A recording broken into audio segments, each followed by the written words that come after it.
খেলা শুরুর আগেই ম্যাচ প্রায় পকেটে।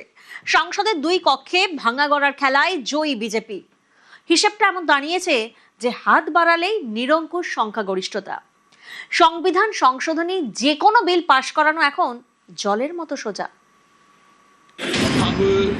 मत विभाजन। এপ্রিলের 16 থেকে 18 তারিখ বসেছিল সংসদের বিশেষ অধিবেশন, কিন্তু সংবিধানের 131তম সংশোধনী পাশ করাতে পারেনি কেন্দ্রীয় সরকার। লোকসভায় বিলের সপক্ষে 2/3 সংখ্যাগরিষ্ঠতা জোগাড় করতে ব্যর্থ হয় কেন্দ্রীয় সরকার।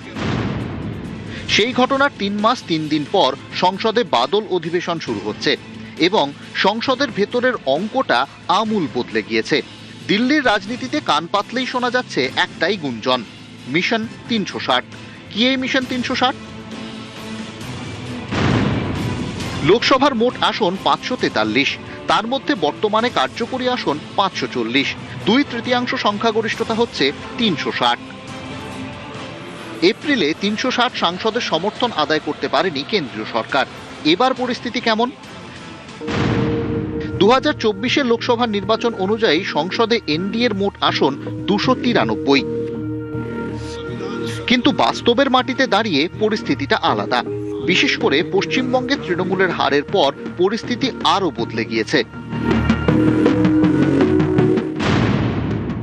কাকলি ঘোষ দস্তিদারের নেতৃত্বে তৃণমূলের 20 জন লোকসভার সাংসদ ত্রিপুরার আঞ্চলিক দল এনসিপিআইতে যোগ দিয়েছেন এবং এনসিপিআই এনডিএকে সমর্থনের কথা স্পিকারকে জানিয়ে দিয়েছে।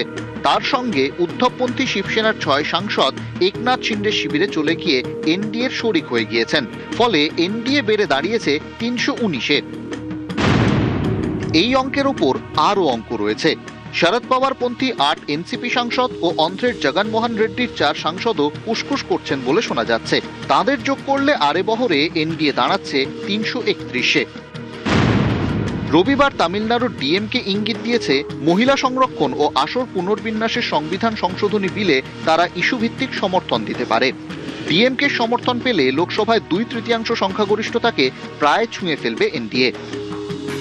লোকসভার তুলনায় রাজ্যসভার অঙ্কটা বিজেপি সরকারের পক্ষে সহজ।